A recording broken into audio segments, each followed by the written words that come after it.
Good morning students, मैं Rameshwar Prasad Gupta, associate professor ABST government girls college Bundi, Kota university Kota के syllabus के अनुसार बीकॉम पार्ट फर्स्ट के एबीएसटी विषय के फर्स्ट पेपर फाइनेंशियल अकाउंटिंग के टॉपिक हरण किए गए अंशों का पुनर्निर्गमन हेतु जनरल प्रविष्टियां, यानी कि जनरल री issue of forfeited shares and its general entries या general entries for reissue of forfeited shares। जो अंश जब्त कर लिए गए हैं उनके वापस रीइश्यू के ऊपर किस प्रकार से जनरल एंट्रीज होगी, इसके बारे में हम चर्चा कर रहे हैं। सबसे पहले forfeited shares और उनका रीइश्यू के बारे में चर्चा है। पहला बिंदु है हरण किए गए अंश, यानी कि forfeited शेयर्स कंपनी की संपत्ति बन जाते हैं। नंबर 2, कंपनी के संचालकों को अंतर नियमों एसोसिएशन ऑफ आर्टिकल्स अंतर नियमों द्वारा इन्हें पुनः विक्रय का अधिकार प्राप्त होता है। इन्हें सम मूल्य पर पुनर्निर्गमित किया जा सकता है, पुनर्विक्रय का पुनर्निर्गमित किया जा सकता है। इन्हें प्रीमियम पर पुनर्निर्गमित किया जा सकता है अथवा इन्हें बट्टे पर पुनर्निर्गमित किया जा सकता है। री issue at par and re issue at premium and re issue at discount. तीसरा बिंदु है कंपनी अधिनियम 2013 की धारा 53 के अंतर्गत अंशों को बट्टे पर निर्गमन पर प्रतिबंध लगा रखा है कि नए कंपनी अधिनियम 2013 की धारा 53 के अनुसार कोई भी कंपनी अंशों का बट्टे पर निर्गमन नहीं कर सकती है। किंतु यहाँ इसका यह अपवाद है कि हरण किए गए अंशों को बट्टे पर पुनर्निर्गमन री इशू की स्थिति में ये धारा 53 नए कंपनी अधिनियम 2013 की धारा 53 लागू नहीं होती है, अर्थात री इशू एट डिस्काउंट किया जा सकता है कंपनी। और चौथा बिंदु है हरण किए गए अंशों को बट्टे पर बेचने की अवस्था में ये छूट या बट्टा किसी भी अवस्था में हरण किए गए अंशों पर प्राप्त राशि से अधिक नहीं होना चाहिए। यानी कि 100 रुपए वाले शेयर्स के ऊपर हमें 60 रुपए तो प्राप्त हो चुके हैं और 40 रुपए प्राप्त नहीं हुए, तो 40 रुपए प्राप्त नहीं होने के कारण इन्हें हमने जब्त कर लिया है, फॉरफिटेड कर लिया है। अब अंशों के पुनर्निर्गमन पर हम कितना मैक्सिमम डिस्काउंट दे सकते हैं कि जितना पहले प्राप्त हो चुका था, यानी कि 60 रुपए प्राप्त हो चुके थे तो मैक्सिमम डिस्काउंट 60 रुपए दिया जा सकता है। 60 रुपए से ज्यादा डिस्काउंट 100 रुपए वाले शेयर पर नहीं दिया जा सकता, इससे अधिक नहीं। और 5वां बिंदु आता है बट्टे पर पुनर्निर्गमित अंशों पर दिया गया बट्टा अंशरण खाते में डेबिट किया जाता है, क्योंकि वो जो 60 रुपए प्राप्त हुए थे वो हमने फॉरफिटेड शेयर्स अकाउंट में क्रेडिट किए थे। तो अब जब बट्टा ले रहे हैं तो उसको फॉरफिटेड शेयर्स अकाउंट में डेबिट करेंगे। और 60 रुपए जो हुए थे प्राप्त तो उससे ज्यादा बट्टा नहीं दिया जा सकता। अब जनरल एंट्रीज को समझते हैं कि general entries for reissue of forfeited shares,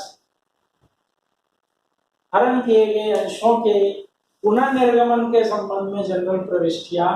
तो ये है पहला कॉलम, स्थिति कैसी है, जनरल प्रविष्टि क्या होगी और डेबिट या क्रेडिट किस किस राशि से किया जा सकता है। तो पहली बिंदु है यदि जब्त अंशों को सम मूल्य पर पुनर्निर्गमित किया जाता है, रीइश्यूड एट पार, सम मूल्य पर पुनर्निर्गमित किया जाता है, तो bank account debit to share capital account being forfeited shares reissued at par, ये नरेशन हो जाए। अब बैंक अकाउंट डेबिट वास्तव में प्राप्त राशि जो बैंक में आएगी वास्तविक प्राप्त राशि से, और शेयर कैपिटल राशि चूंकि एट पार है इसलिए वास्तविक प्राप्त राशि से शेयर कैपिटल अकाउंट में क्रेडिट हो जाएगा। यानी कि अंशों पर अब तक मांगी गई पूंजी की राशि वो वास्तव में प्राप्त हो गई है, न प्रीमियम है न डिस्काउंट है, वही प्राप्त राशि जो बैंक में वो प्राप्त हुई है वही शेयर कैपिटल अकाउंट में क्रेडिट होगी, क्योंकि इशू रीइशू डेट पार है, सब मूल्य पर पुनर्निर्गमन है। नंबर 2, यदि जब्त अंशों को पुनर्निर्गमन प्रीमियम पर किया जाए, रीइशू डेट प्रीमियम, तो हम जर्नल एंट्री करेंगे bank account debit to share capital account और टू सिक्योरिटीज प्रीमियम अकाउंट। तो शेयर कैपिटल अकाउंट में तो इन अंशों पर पूंजी के लिए मांगी गई राशि से, और सिक्योरिटीज प्रीमियम अकाउंट को क्रेडिट करेंगे जितना हम प्रीमियम ले रहे हैं प्रीमियम की वार्षिक प्राप्त राशि से, और बैंक अकाउंट में ये दोनों चीज आएगी, पूंजी की राशि और प्रीमियम की राशि आएगी, तो दोनों का योग कुल प्राप्त राशि से बैंक अकाउंट में डेबिट कर देंगे। तीसरी स्थिति बनती है जब जब्त किए गए अंशों को बट्टे पर पुनः निर्गमित किया जावे, रीइश्यूड एट डिस्काउंट।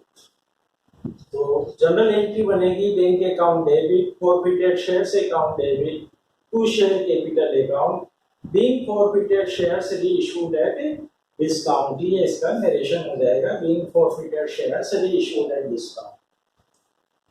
तो बट्टे को घटाने के बाद जो वास्तविक प्राप्त राशि है वो बैंक अकाउंट में डेबिट हो जाएगी, और इन अंशों पर दी गई बट्टे की राशि हम फॉरफिटेड शेयर्स अकाउंट में डेबिट करेंगे, यानी कि फॉरफिटेड शेयर्स अकाउंट से वसूल करेंगे, और टू शेयर कैपिटल अकाउंट में अंशों पर मांगी गई पूंजी की राशि से।